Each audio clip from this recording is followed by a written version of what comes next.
तो आइए दोस्तों अगले टॉपिक को शुरू करते हैं। बैलेंस शीट हमने सीख लिया है बहुत अच्छी तरीके से। अब हम जो है प्रिपरेशन ऑफ बैलेंस शीट में इलस्ट्रेशंस दिए हुए हैं, उस इलस्ट्रेशंस में हमें जो है ट्रेडिंग और प्रॉफिट एंड लॉस अकाउंट बनाना है और साथ में बैलेंस शीट बनाना है। मतलब कि हमें जो है एक्सपेंसेस भी पहचानना है, इनकम्स भी पहचानना है और लायबिलिटीज भी पहचाननी है और एसेट्स भी पहचानने हैं, जिसको हम जो है trading and profit and loss account में और बैलेंस शीट में लिखेंगे। पूरा मर्ज करके बनाना है। आपकी बुक में जो है सेपरेटली बनाया हुआ है, बट हमें जो है एग्जामिनेशन में मर्ज करके ये स्टेटमेंट बनानी होती है, income statement, trading and profit and loss account. वो मैं आपको सिखाऊंगा। तो आइए बिना टाइम वेस्ट के इस वीडियो को शुरू करते हैं।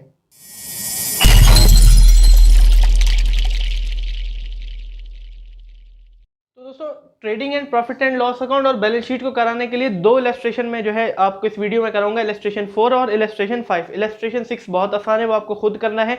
कौन कौन से आइटम है और कहाँ आने हैं ये मैं आपको ज़रूर बताऊंगा। तो आइए सबसे पहले हम जो है शुरू करते हैं इलस्ट्रेशन 4। तो दोस्तों ये करने से पहले आपको जो है ट्रायल बैलेंस के रूल आने चाहिए। मैंने आपको ट्रायल बैलेंस जब कराया था उसमें आपको रूल बताए थे कि कौन कौन सी जो है नेचर के अकाउंट जो है कौन से उसके बैलेंस होते हैं और किस साइड वो जाते हैं। मैं यहाँ पे लिख देता हूँ वो। तो दोस्तों ये हमारा जो है ट्रायल बैलेंस का रूल होता था। एसेट हमारा जो है डेबिट बैलेंस होता था, वो डेबिट बैलेंस में जाता था ट्रायल बैलेंस में, और लायबिलिटीज क्रेडिट में, एक्सपेंस हमारा जो है वो डेबिट में जाता था। सॉरी मैंने यहाँ क्रेडिट लिख दिया। एक्सपेंस हमारा जो है डेबिट में जाता था और रेवेन्यू क्रेडिट में, कैपिटल क्रेडिट में। तो इलस्ट्रेशन 4 आपको जो है स्क्रीन पे दिख रहा होगा, उसमें भी हमें जो है ट्रायल बैलेंस गिवन है जिसमें डेबिट बैलेंसेस और क्रेडिट बैलेंसेस गिवन है। अब हमें यही रूल लेके चलना है, ठीक है।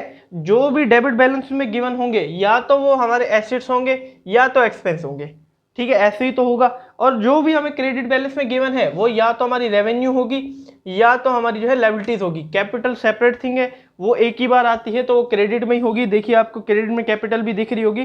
तो इस इलस्ट्रेशन की आप स्क्रीनशॉट खींच लीजिए, हम जो है ये इलस्ट्रेशन करने वाले हैं।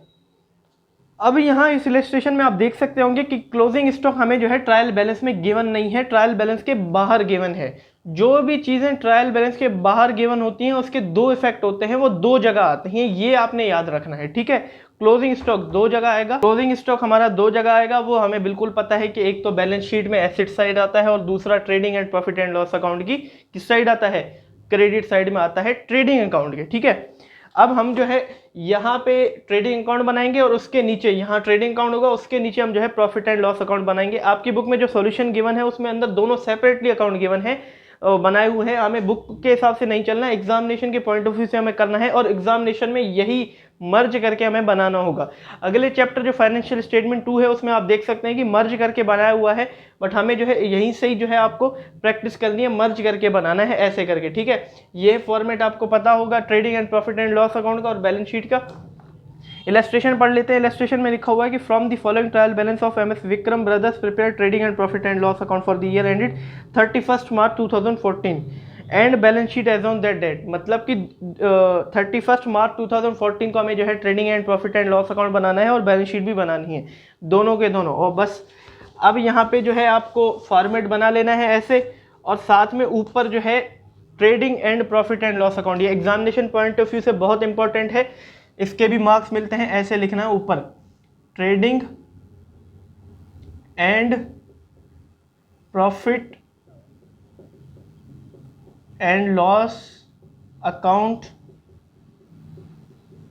या फर्म का नाम लिख सकते हैं, फॉर फर्म का नाम, या एज ऑन, या सीधा मैं लिख देता हूं date, for the year ended, for the year ended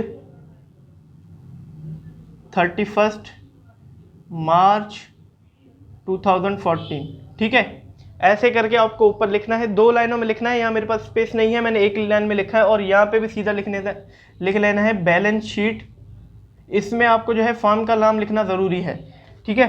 balance sheet for MS Vikram brothers as on 31 March 2014। आपकी बुक में जो है फर्म का नाम नहीं लिखा, बट आपको जो है बैलेंस शीट बनाते वक्त फर्म का नाम लिखना है, ठीक है। ये आपको जो है ज़रूरी यहाँ पे आ जाता है। तो आइए इसको बैलेंसेस को हमें बस जो है आपको ट्रायल बैलेंस जो गिवन होगा उसके बैलेंसेस को उठा के अकाउंट्स में डालना है। नेट प्रॉफिट, ग्रॉस प्रॉफिट और बैलेंस शीट को मैच करना है, ठीक है।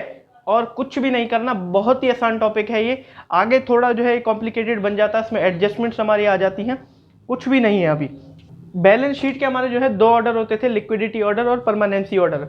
मैं मिक्स बनाऊंगा, आपको जो है लिक्विडिटी और परमानेंसी का ध्यान रखना है। वैसे इतना ज़्यादा जो है ये इंपॉर्टेंट नहीं है, अगर एग्जामिनेशन में आप नहीं बना के आते तो मुझे नहीं लगता इसकी वजह से जो है आपके नंबर कट जाए, ऑर्डर की वजह से इतना जो है ये मायने नहीं रखता। मैं मिक्स बनाऊंगा, आपको जो है ऑर्डर का ध्यान रखना है। तो आइए सबसे पहले डेबिट बैलेंसेस को देखते हैं। डेबिट बैलेंसेस में हम देख पा रहे हैं कि सबसे पहले जो है हमें कैश इन हैंड गिवन है। अब कैश इन हैंड या तो एसेट होगा या एक्सपेंस होगा। क्या हमारे पास जो कैश है वो एक्सपेंस है? बिल्कुल नहीं, वो हमारा एसेट है। तो कहाँ आएगा? बैलेंस शीट की एसेट साइड में। तो लिख देते हैं कैश इन हैंड। ठीक है, अगला हमें बैलेंस गिवन है मोटर कार। मोटर कार या तो एक्सपेंस होगी या तो एसेट होगी। मोटर कार क्या एक्सपेंस है हमारा, खर्चा है? नहीं, वो हमारा एसेट है। तो एसेट है तो कहाँ आएगा? Asset side of balance sheet. अगला है ड्राइंग्स। ड्राइंग्स हमारा जो है एक्सपेंस है और वो कैपिटल नेचर का है, कैपिटल में से माइनस होता है। तो सबसे पहले हम कैपिटल लिखेंगे, फिर उसमें से ड्राइंग्स को माइनस करेंगे। इस पे निशान लगा लीजिए, ये हम बाद में करेंगे। Legal charges. लीगल चार्जेस या तो डेबिट बैलेंस है या तो एक्सपेंस होगा या एसेट होगा। लीगल चार्जेस, चार्जेस से ही हमें पता लग रहा है कि ये एक्सपेंस है। अब ये एक्सपेंस मैन्युफैक्चर से रिलेट तो है नहीं, प्रोडक्शन से रिलेट नहीं है ये लीगल चार्जेस। ये हमारा जो है प्रॉफिट एंड लॉस अकाउंट की डेबिट साइड में आएगा। ठीक है, एक्सपेंस है। कौन सा एक्सपेंस? Indirect expense. यहाँ मैं ट्रेडिंग अकाउंट बना रहा हूँ, इसके बाद मेरा प्रॉफिट एंड लॉस अकाउंट है, तो ये नीचे लिखूंगा टू लीगल चार्जेस। अगला हमें गिवन है प्लांट एंड मशीनरी। या तो वो एसेट है या एक्सपेंस है। साफ साफ हमें पता लग रहा है प्लांट एंड मशीनरी हमारा एसेट है और बैलेंस शीट के एसेट साइड में आएगा। इन्वेस्टमेंट्स, इन्वेस्टमेंट्स भी हमारा एसेट है। डेबिट बैलेंस में या एक्सपेंस होगा या एसेट होगा। भाई इन्वेस्टमेंट हमारा एसेट है तो बैलेंस शीट के एसेट साइड में लिख देंगे। मैं मिक्स करके लिख रहा हूँ, आपको जो है ऑर्डर्स का ध्यान रखना है। पहले करंट एसेट फिर नॉन करंट एसेट, पहले करंट लायबिलिटी फिर नॉन करंट लायबिलिटी। ठीक है, ये हमारा जो है लिक्विडिटी ऑर्डर में होता है। परमानेंसी में इसका रेसिप्रोकल होता है। ओपनिंग स्टॉक, ओपनिंग स्टॉक हमारा जो है हमें पता है कि कहाँ आता है, ट्रेडिंग अकाउंट के डेबिट साइड में आता है। तो ओपनिंग स्टॉक लिख देंगे सबसे पहले, टू ओपनिंग स्टॉक। ये मैंने आपको जो है ट्रेडिंग अकाउंट कराते वक्त मैंने बता दिया था कि आपको जो है डेबिट साइड में लिखना है स्टॉक को, 35,000। फिर हमें जो है अगला बैलेंस गिवन है sales return. Sales return sales में से माइनस होता है। सबसे पहले हमें सेल्स लिखेंगे, तब हम जो है सेल्स रिटर्न लिखेंगे। आप इस पे भी जो है निशान लगा दीजिए, सेल्स रिटर्न पे भी। सैलरीज, सैलरीज हमारे डेबिट में गिवन है, या तो एसेट होगा या एक्सपेंस होगा। बस सैलरीज हमारा एक्सपेंस है, वो भी हमें पता है। और वो कौन सा एक्सपेंस है? इनडायरेक्ट एक्सपेंस है, प्रॉफिट एंड लॉस अकाउंट की डेबिट साइड में आएगा। डिस्काउंट अलाउ, या तो एसेट होगा या एक्सपेंस होगा, डेबिट में गिवन है। डिस्काउंट हमने अलाउ कर दिया, हमारा खर्चा है, एक्सपेंस है। और कौन सा? इनडायरेक्ट एक्सपेंस, तो प्रॉफिट एंड लॉस अकाउंट की डेबिट साइड में आएगा। Carriage inward, carriage inward debit में गिवन है, या तो एक्सपेंस है या तो एसेट है। ठीक है, एसेट नहीं हो सकता। कैरिज इनवर्ड हमारा एक्सपेंस है, हम जो कैरिज देते हैं परचेज पे। ठीक है, कैरिज इनवर्ड मतलब होता है कैरिज ऑन परचेज, जो कि डायरेक्ट एक्सपेंस है। और कैरिज आउटवर्ड जो कि कैरिज ऑन सेल्स, जो कि इनडायरेक्ट एक्सपेंस है। ठीक है, हम कैरिज परचेज पे दे रहे हैं तो हमारा जो है कहाँ आना चाहिए? ट्रेडिंग अकाउंट की डेबिट साइड में। ठीक है, तो ओपनिंग स्टॉक के नीचे परचेजेस आता है। 2 लाइनें छोड़ देता हूं, उसके नीचे लिखूंगा क्योंकि रिटर्न होगी तो वो भी कर दूंगा, टू कैरिज इनवर्ड। और कितना बैलेंस हमें गिवन है कैरिज इनवर्ड का? 1800। ठीक है, आगे हमें बैलेंस गिवन है वेजेस। वेजेस हमारा या तो एक्सपेंस या एसेट। वेजेस हमने दिहाड़ी दी, हमारा एक्सपेंस है। कौन सा एक्सपेंस? डायरेक्ट एक्सपेंस, तो ट्रेडिंग अकाउंट की डेबिट साइड में आएगा। पोस्टेज, पोस्टेज हमारा खर्चा है। कौन सा खर्चा है? इनडायरेक्ट एक्सपेंस है, ये मैंने आपको बता दिया था। तो कहाँ आएगा? प्रॉफिट एंड लॉस अकाउंट की डेबिट साइड में, टू पोस्टेज लिख दिया, 60,000। इसकी जर्नल एंट्री मैंने आपको करा रखी थी, उम्मीद है आपको जर्नल एंट्री भी जो है इसकी आती होगी। डेटर्स, डेटर एसेट है हमारा, तो asset side of balance sheet आएगा। डेटर वो होते हैं जिनसे हमें पैसा लेना होता है, 60,000। इंटरेस्ट, इंटरेस्ट डेबिट में हमें गिवन है, तो मतलब ये इंटरेस्ट इनकम नहीं हो सकता क्योंकि इनकम तो क्रेडिट बैलेंस होती है। तो इंटरेस्ट कौन सा? ब्याज हमने दिया होगा तो एक्सपेंस है। एक्सपेंस कौन सा? इनडायरेक्ट एक्सपेंस है, इंटरेस्ट, तो डेबिट में हम जाएगा, टू इंटरेस्ट। अगर यही इंटरेस्ट आपका क्रेडिट में गिवन होता तो मतलब वो हमें जो है इंटरेस्ट मिला है, तो हमारी इनकम होती कहाँ आती, फिर credit side of profit and loss account में। लेकिन ये डेबिट में गिवन है तो हमने जो है इसको खर्चा माना। ऐसे ही आपको भी जो है पहचानना है। इंश्योरेंस प्रीमियम हमारा खर्चा है, इनडायरेक्ट एक्सपेंस है। परचेज हमें पता है कहाँ आएगा, ट्रेडिंग अकाउंट की डेबिट साइड में आएगा टू परचेजेज। अब परचेजेज लिखने से पहले हम देखते हैं यहाँ परचेज रिटर्न तो कोई नहीं है, वो क्रेडिट बैलेंस होगा क्योंकि इनकम होती है। हाँ परचेज रिटर्न है तो इसको जो है 11 कॉलम में हम लिखेंगे। परचेजेज हमें गिवन है 80,000 की, और उसमें से जो है माइनस कर देंगे हम क्या, परचेज रिटर्न, जो कि हमें 3800 की गिवन है। क्रेडिट बैलेंस में आप जो है नीचे से दूसरी एंट्री है वो रिटर्न लिख देंगे 3800 की। 76,200 मेरा आंसर आ गया, ठीक है, नेट आंसर। फिर अब हम आते हैं क्रेडिट बैलेंसेस में से, ठीक है। क्रेडिट बैलेंस में सबसे पहले हमें कैपिटल गिवन है तो कैपिटल लायबिलिटी है, लेकिन कैपिटल को मैं इनर कॉलम में लिखूंगा क्योंकि इसमें नेट प्रॉफिट प्लस होता है और ड्राइंग माइनसेस होती हैं। 70,000। डिस्काउंट रिसीव क्रेडिट में गिवन है, या तो लायबिलिटी होगी या इनकम होगी। क्या हमें डिस्काउंट मिला है वो हमारी कर्जा है, हमारा लायबिलिटी है? नहीं, वो हमारी इनकम है। और कौन सी इनकम? इनडायरेक्ट इनकम, तो प्रॉफिट एंड लॉस अकाउंट की क्रेडिट साइड में आएगी। यहाँ तक ट्रेडिंग अकाउंट है, नीचे प्रॉफिट एंड लॉस अकाउंट है। To discount receive. अब इतना ध्यान में रख लीजिए, जब भी कोई इनकम होती है ना उसमें आगे हमें गिवन होता है कि वो रिसीव हुई है। Discount receive, interest receive, commission receive, ठीक है, ज़्यादातर होता है। नहीं तो वो क्रेडिट बैलेंस और डेबिट बैलेंस से आपको जो है पहचानना होता है। 2000। सेल्स हमें गिवन है, सेल्स हमारी जो है इनकम है, डायरेक्ट इनकम, तो यहाँ पे आ जाएगी सेल्स, और इनर कॉलम में लिखूंगा क्योंकि मैंने टिक लगवाया था सेल्स रिटर्न में पहले। 2,30,000 और माइनस में कर दूंगा रिटर्न, जो कि सेल्स रिटर्न मुझे गिवन है, टिक लगवाया था आपको 2,500 की, तो 2,27,500, ठीक है, नेट अमाउंट निकल के आ गया। क्रेडिटर्स लायबिलिटी है, यहाँ पे 2 कॉलम छोड़ दूंगा क्योंकि नेट प्रॉफिट ऐड और ड्राइंग माइनस होंगी, तो क्रेडिटर्स यहाँ पे लिख दूंगा मैं। क्रेडिटर्स लायबिलिटी है 46,000 की। इंटरेस्ट ऑन इन्वेस्टमेंट, हमें इन्वेस्टमेंट पे इंटरेस्ट मिला, साफ पता लग रहा है हमारी इनकम है, और क्रेडिट में है या तो इनकम होगी या लायबिलिटी होगी, तो इनकम है हमारी, ठीक है। तो लिख दूंगा to interest on investment 5,200। Purchase return वो हमने पहले से ही यहाँ पे कर दिया, परचेज रिटर्न, ठीक है। बिल्स पेबल हमारी लायबिलिटी है, शॉर्ट टर्म लायबिलिटी है। बिल्स रिसीवेबल एसेट होता है हमारा, बिल्स पेबल लायबिलिटी होती है, हमें बिल पे करना है। बिल ऑफ एक्सचेंज चैप्टर में आपको अच्छे से मैंने बता रखा था, ठीक है। सारे बैलेंसेस हमने पुट कर दिए, बस लास्ट हमारा बैलेंस रह रहा है क्लोजिंग स्टॉक का, जो कि ट्रायल बैलेंस के बाहर गिवन है, तो इसके 2 इफेक्ट होंगे। अब वो हमें सबसे पहले पता है, एक तो बैलेंस शीट में आता है क्लोजिंग स्टॉक, एक credit side of trading account आता है, ठीक है दोस्तों। सारे के सारे बैलेंसेस उठा के हमने जो है इसमें पुट कर दिए। अब हमें करना क्या है, टोटल करके ग्रॉस प्रॉफिट निकालना है और इसमें डाल देना है, और इससे जो है नेट प्रॉफिट निकाल के कैपिटल में ऐड करना है और बैलेंस शीट को टैली करना है, बस। तो इसका मैं जो है कैलकुलेटर से यूज़ करूंगा, कैलकुलेटर का इसकी कैलकुलेशन करने के लिए। सबसे पहले मैं जो है ट्रेडिंग अकाउंट का टोटल करूंगा। ट्रेडिंग अकाउंट में मुझे जो है क्रेडिट साइड बड़ी लग रही है, तो क्रेडिट बैलेंस मुझे लग रहा है, तो उसका मैं टोटल कर लेता हूँ। 2,27,500 प्लस 28,000, 2,55,500, इसके टोटल में हमें मिला 2,55,500, और यहाँ पे भी मैं लिख दूंगा 2,55,500, और ये सारा जो है कॉलम में माइनस कर देता हूँ। -35,000 -76,200 -1,800 -21,000, तो हमारा जो ग्रॉस प्रॉफिट निकल के आता है, क्योंकि हमारा जो है ये साइड डेबिट साइड कम आया है तो ग्रॉस प्रॉफिट निकलता है, ये मैंने आपको बता दिया था।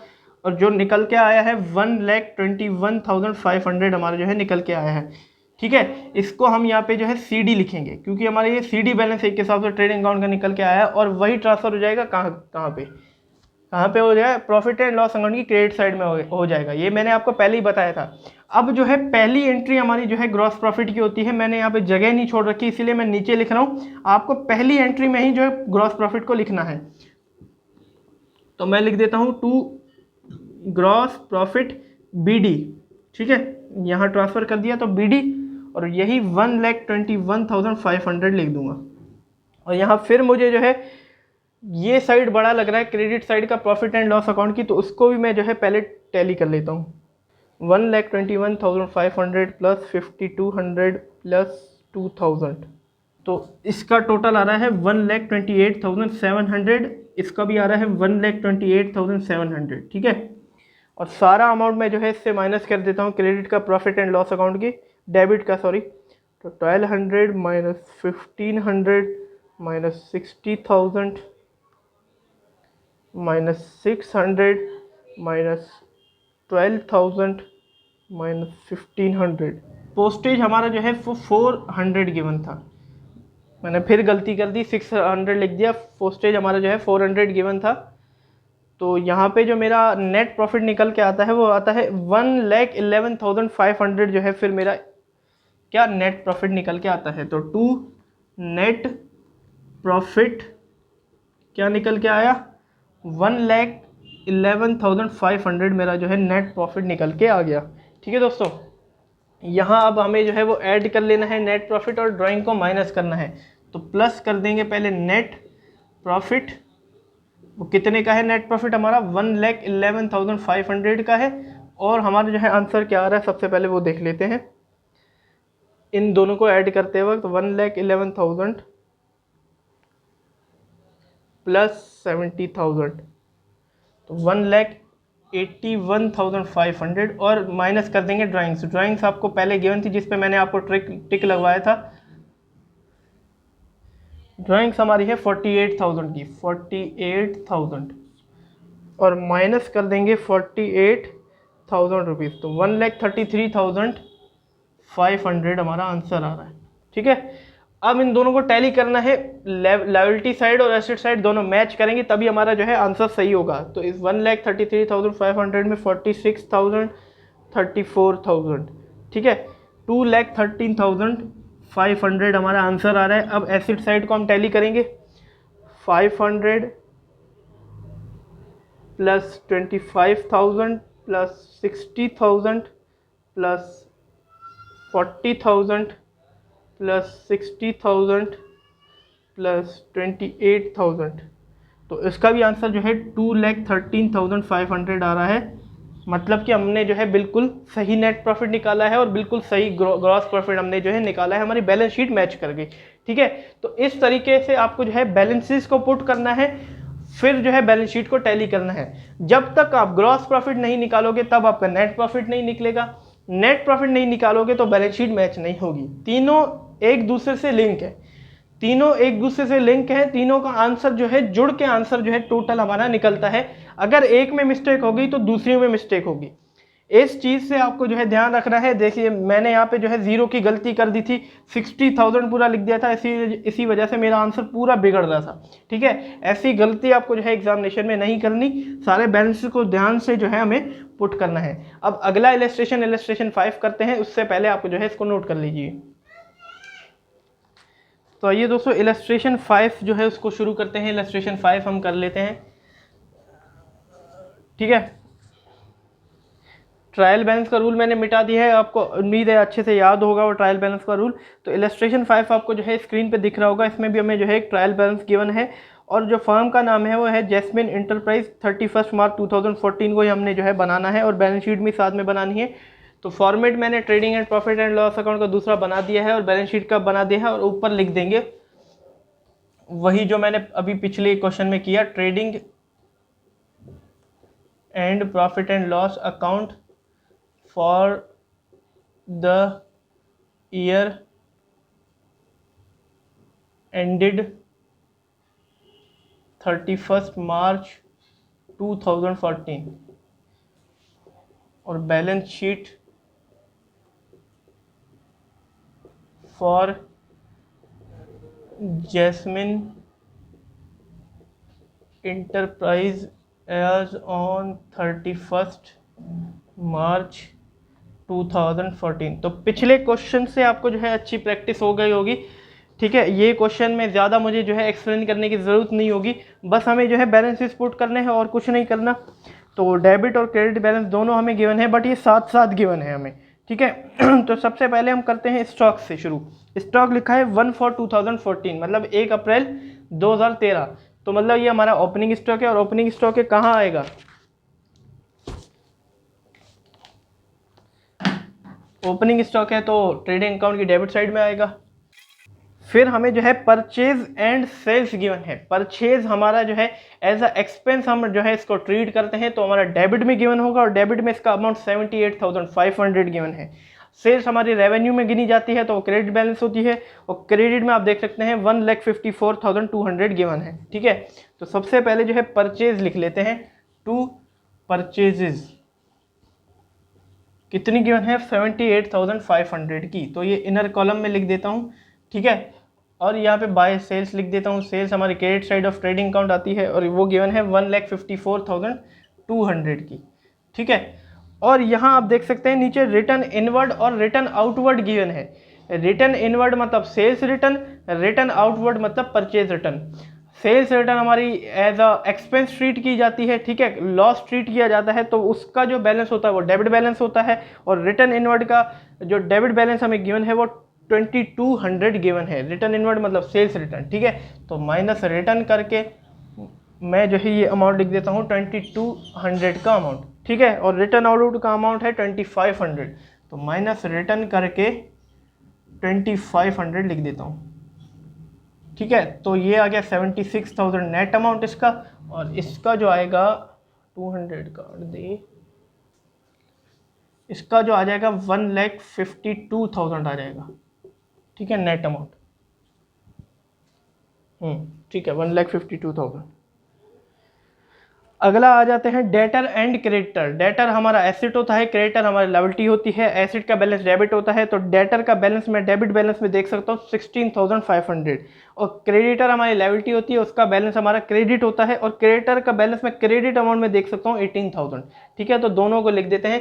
सबसे पहले यहाँ पे मैं क्रेडिटर लिख देता हूँ, liability side of balance sheet creditors हमारे 18,000 के हैं, और डेटर हमारे जो है 16,500 के हैं। ठीक है, फिर आगे हमें जो है कमीशन बिल रिसीवेबल और बिल पेबल लिखा है। बिल रिसीवेबल जो बिल हमें मिलता है वो हमारा एसेट होता है, वो डेबिट बैलेंस होता है, तो उसका 14,000 लिखा हुआ है, तो BR 14,000।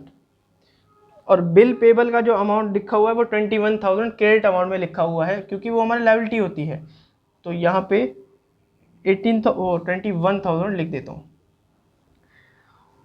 Commission paid debit balance है, तो मतलब एक्सपेंस है, कमीशन पे किया है हमने, इनडायरेक्ट एक्सपेंस है, तो यहाँ पे लिख देंगे to commission paid. Audit fee indirect expense है, डेबिट बैलेंस गिवन है 1800 का। ऑडिट फीस तो आपको पता ही होगा, जो हम अकाउंट्स चेक कराने के लिए फीस पे करते हैं अपने ऑडिटर्स को, तो वो हमारी ऑडिट फीस होती है। ठीक है, बिल्डिंग हमारा एसेट है 65,000 हमें गिवन है, तो बिल्डिंग लिख देंगे 65,000। फर्नीचर एसेट है। सैलरीज हमारा इनडायरेक्ट एक्सपेंस है, तो प्रॉफिट एंड लॉस अकाउंट की डेबिट साइड में आएगा। अगला गिवन है टेलीफोन चार्जेस, एक्सपेंस है, इनडायरेक्ट एक्सपेंस है, प्रॉफिट एंड लॉस अकाउंट की आएगा डेबिट साइड में। इंश्योरेंस भी हमारा इनडायरेक्ट एक्सपेंस है। अगर आपको नहीं पता कि ये आइटम्स कैसे डेबिट साइड में आ रहे हैं, कैसे क्रेडिट साइड में आ रहे हैं, तो ट्रेडिंग अकाउंट और प्रॉफिट एंड लॉस अकाउंट और बैलेंस शीट तीनों की वीडियो मैंने ऑलरेडी बना रखी है, ऑलरेडी पोस्टेड है, ऊपर आई बटन पे आपको मिल जाएंगी, जाके देख सकते हैं। डिस्काउंट अलाउ भी हमारा इनडायरेक्ट एक्सपेंस है, तो प्रॉफिट एंड लॉस अकाउंट की डेबिट साइड में आएगा 1,000। ऑक्ट्रॉय हमारा टैक्स से स्टेट गवर्नमेंट लेती है। हम जब मैन्युफैक्चर का माल बाहर बेचते हैं तो ये हमारा डायरेक्ट एक्सपेंस कहलाता है, तो ये हमारा जो है कहाँ आएगा, ट्रेडिंग अकाउंट की डेबिट साइड में। टू ऑक्ट्रॉय ये एक टाइप का टैक्स है, ठीक है। अभी तो नहीं है, पहले था 1200, ठीक है। वेजेस हमारा डायरेक्ट एक्सपेंस है, तो ये भी जो है ट्रेडिंग अकाउंट की डेबिट साइड में आएगा 16,000। फिर हमारा जो है फ्रेट इनवर्ड भी हमारा डायरेक्ट एक्सपेंस कहलाता है, तो ये भी ट्रेडिंग अकाउंट की डेबिट साइड में आएगा 2400। बेड डेट्स हमारा जो पैसा डूब जाता है, हमारे जो बेड डेटर होते हैं, कुछ बहुत नहीं देते हमें, तो वो हमारा पैसा जो है डूब जाता है, उसे बेड डेट बोला जाता है। इसको एज अ एक्सपेंस ट्रीट किया जाता है, इनडायरेक्ट एक्सपेंस है हमारा, तो 2 बेड डेट्स लिख देंगे इनडायरेक्ट एक्सपेंस में। 600 डेप्रिसिएशन हम अपने एसेट्स पे लगाते हैं, वो तो पहले ही मैंने आपको बताया था, इसको एज अ एक्सपेंस ट्रीट करते हैं, तो इनडायरेक्ट एक्सपेंस है, लिख देंगे प्रॉफिट एंड लॉस अकाउंट की डेबिट साइड में। 2 डेब्ट करके मैं लिख देता हूँ 4200। हमें फिर आगे गिवन है बैंक लोन, क्रेडिट साइड में हमें जो है गिवन है, तो बैंक लोन हमारी लायबिलिटी होती है, हमें पहले से ही पता है, तो liability side of balance sheet लिख देते हैं बैंक लोन 3200। बस बैलेंसेस को उठा के पुट करना है, बहुत ही आसान चीज़ है और कुछ नहीं है। Cash in hand and at bank, cash हमें जो है गले में भी और बैंक में मिला के 25,000 रुपये है, वो एसेट होता है हमारा, तो लिख देंगे cash in hand at bank भी लिखेंगे, एंड मैं नहीं लिख रहा हूँ 25,000। फिर अगले पेज पे आप आते हैं 87 पे, उस पर हमारा जो है कैपिटल लिख रखा है, तो कैपिटल हमारी लायबिलिटी होती है, इसको मैं इनर कॉलम में लिखूंगा क्योंकि इससे माइनस प्लस होता है नेट प्रॉफिट और ड्राइंग का 1 लाख, और नीचे ड्राइंग गिवन है, ड्राइंग कैपिटल में से माइनस होती है, तो ड्राइंग्स मैंने माइनस कर देता हूँ यहाँ पे। कितने की है ड्राइंग? 16,500, तो 83,500 यहाँ पे नेट निकल के आ गया। फिर हमें जो है मशीनरी गिवन है, वो हमारा एसेट होता है, 30,000 की हमें गिवन है, ठीक है। और हमें जो है नीचे ट्रायल बैलेंस के अलावा एक स्टॉक गिवन है जो कि क्लोजिंग स्टॉक है, और 2 जगह आएगा क्योंकि ट्रायल बैलेंस के बाद गिवन है हमें, तो हमें पता है कि कहाँ कहाँ आता है वो, ट्रेडिंग अकाउंट की क्रेडिट साइड में और बैलेंस शीट में। क्लोजिंग स्टॉक 19,600 का हमें गिवन है,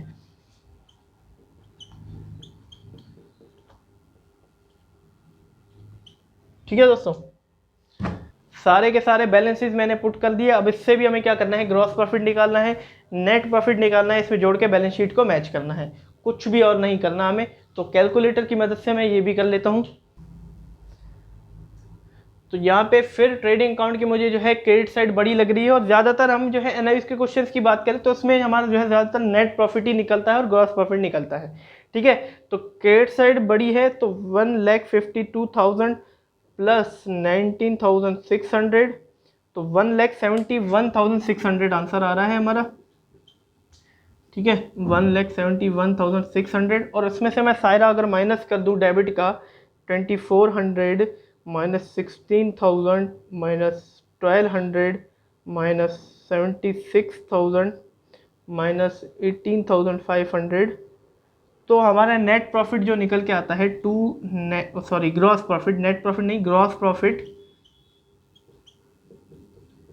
इसको मैं CD लिख देता हूँ यहाँ पे, वो हमारा निकल के आता है 57,500, ठीक है। 57,500 उसको ही ट्रांसफ़र कर देता हूँ मैं प्रॉफिट एंड लॉस अकाउंट में, तो बाय ग्रॉस प्रॉफिट BD करके मैं ट्रांसफ़र कर दिया मैंने 57,500 का, और यहाँ पे यही अमाउंट मुझे बड़ा लग रहा है, तो इसी को ही मैं टोटल में लिख देता हूँ 57,500, 57,500, और माइनस कर देता हूँ ये सारे अमाउंट्स,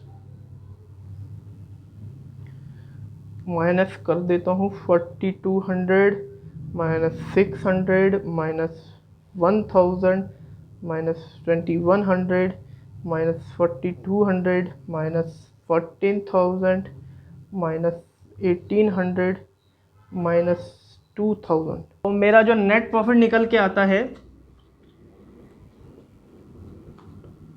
वो आता है 27,600 का। आप बुक में भी अपना आंसर देख सकते हैं, यही आ रहा होगा, और यही नेट प्रॉफिट कहाँ ऐड होगा, कैपिटल में, प्लस नेट प्रॉफिट 27,600, और ये ऐड करके नेट अमाउंट निकाल लेते हैं 27,600 प्लस 83,500 है ना, तो 1,11,100 हमारा जो है निकल के आता है। तो अब हमें जो है बैलेंस शीट को मैच करना है। सबसे पहले लायबिलिटी साइड में मैच कर लेता हूँ 1,11,100 प्लस 32,000 प्लस 21,000 प्लस 18,000, तो 1,82,100 हमारा निकल के आया। और एसिड साइड को अगर मैच करें तो 16,500 plus 14,000 plus 65,000 plus 12,000 plus 25,000 plus 30,000 plus 19,600, तो इसका भी वही सेम आंसर निकल के आ रहा है 1,82,100। तो मतलब कि हमारी जो है बैलेंस शीट मैच कर गई है, हमने नेट प्रॉफिट भी सही निकाला है और ग्रॉस प्रॉफिट भी सही निकाला है, बिल्कुल, तभी ये हमारी जो है मैच कर गई है बैलेंस शीट, वरना हमें जो है बैलेंस शीट मैच नहीं करती। ठीक है, तो कुछ कुछ गलतियां हो जाती हैं बैलेंस शीट को पुट करने में। अगला इलस्ट्रेशन आपने खुद करना है, इस इलस्ट्रेशन को पहले नोट कर लीजिए। अगला इलस्ट्रेशन में आपको आइटम्स बता देता हूं कि कहां कहां आनी है। चलिए, इलस्ट्रेशन 6 की स्क्रीनशॉट आपको दिख रही होगी, यहाँ पहले स्क्रीनशॉट खींच लीजिए। ठीक है दोस्तों, चलिए, ठीक है, ओपनिंग स्टॉक, ट्रेड अकाउंट की डेबिट साइड में वेजेस और सैलरीज। ठीक है, अब यहाँ में जो है वेजेस एंड सैलरीज लिखा हुआ है, वेजेस एंड सैलरीज, वेजेस पहले आ रहा है, तो ये दोनों कहाँ आएंगी? ट्रेडिंग अकाउंट की डेबिट साइड में आएंगी। अगर सैलरीज पहले लिखा होता तो ये हमारी प्रॉफिट एंड लॉस अकाउंट में आती है, लेकिन वेजेस पहले लिखा हुआ है, तो टू वेजेस एंड सैलरीज करके हमें कहाँ लिखना है? ट्रेडिंग अकाउंट की डेबिट साइड में। कमीशन ऑन परचेज, परचेज पे हमने कमीशन दी है, तो डायरेक्ट एक्सपेंस से ट्रेडिंग अकाउंट की डेबिट साइड में आएगा। ठीक है, फ्रेट डायरेक्ट एक्सपेंस से ट्रेडिंग अकाउंट की डेबिट साइड में आएगा। परचेज लेस रिटर्न, मतलब परचेज में से पहले ही रिटर्न माइनस करके दी हुई है, परचेजेज हमारे ट्रेडिंग अकाउंट की डेबिट साइड में आएगी। Sales return, sales less return, मतलब सेल्स हमें गिवन है, रिटर्न को माइनस करके, तो ट्रेडिंग अकाउंट की क्रेडिट साइड में हमें जो है दे दिया जाएगा। ट्रेड एक्सपेंस इनडायरेक्ट एक्सपेंस है, कहाँ आएगा? प्रॉफिट एंड लॉस अकाउंट की डेबिट साइड में। Bill receivable, bill receivable asset है, asset side of balance sheet आएगा। रेंट हमारा इनडायरेक्ट एक्सपेंस है, प्रॉफिट एंड लॉस अकाउंट की डेबिट साइड में आएगा। प्लांट हमारा एसेट है, asset side of balance sheet आएगा। बैड डेट्स इनडायरेक्ट एक्सपेंस है, प्रॉफिट एंड लॉस अकाउंट की डेबिट साइड में आएगा। फिर आते हैं अगले बैलेंस पे, repairs to plants, repairs to plants, repairs plant को रिपेयर करने के लिए इनडायरेक्ट एक्सपेंस है, इनडायरेक्ट एक्सपेंस है, कहाँ आएगा? प्रॉफिट एंड लॉस अकाउंट की डेबिट साइड में। Cash in hand and at bank, मतलब एसेट है, asset side of balance sheet आएगा। डेटर एसेट है, asset side of balance sheet आएगा। Income tax, income tax always deducted from the capital, income tax हमेशा capital में से minus होगा, याद रख लेना ये बात, इनकम टैक्स हमेशा कैपिटल में से माइनस होगा। तो यह यहाँ आपने क्या करना है? इनकम टैक्स को माइनस कर देना है कैपिटल में से। Drawings always deducted from capital, capital liability है। बिल्स पेबल लायबिलिटी है, liability side of balance sheet. Loan liability है, liability side of balance sheet. Discount on purchase, हमें जो है परचेज पे डिस्काउंट मिला, इनडायरेक्ट इनकम है हमारी। ठीक है, परचेज करते वक्त हमें डिस्काउंट मिला, हमारी इनडायरेक्ट इनकम है, कहाँ आएगी? Trade profit and loss account की क्रेडिट साइड में आएगी। ठीक है, क्रेडिटर्स लायबिलिटी है हमारी, liability side of balance sheet आएगी। इंफॉर्मेशन में स्टॉक एट दी एंड, मतलब क्लोजिंग स्टॉक गिवन है, दो जगह आएगा, ट्रेडिंग अकाउंट की क्रेडिट साइड में और बैलेंस शीट की एसेट साइड में। यही आपको जो है बैलेंसेस को पुट करके क्रॉस प्रॉफिट, नेट प्रॉफिट और बैलेंस शीट को मैच करना है, बस।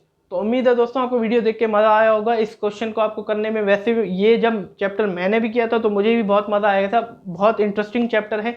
तो उम्मीद है दोस्तों आपको वीडियो अच्छी लगी होगी। अगर आपको वीडियो अच्छी लगी है तो प्लीज़ मेरी वीडियो को लाइक कीजिए, मेरे चैनल को सब्सक्राइब कर दीजिए। यही डीपली जो है कंटेंट आपको कहीं यूट्यूब पे नहीं मिलेगा, तो इसी वजह से प्लीज़ मेरे चैनल को ज़रूर सब्सक्राइब करें, अपने रिलेटिव्स फ्रेंड्स के साथ शेयर करें। तो चलते हैं हम भी। Have a nice day.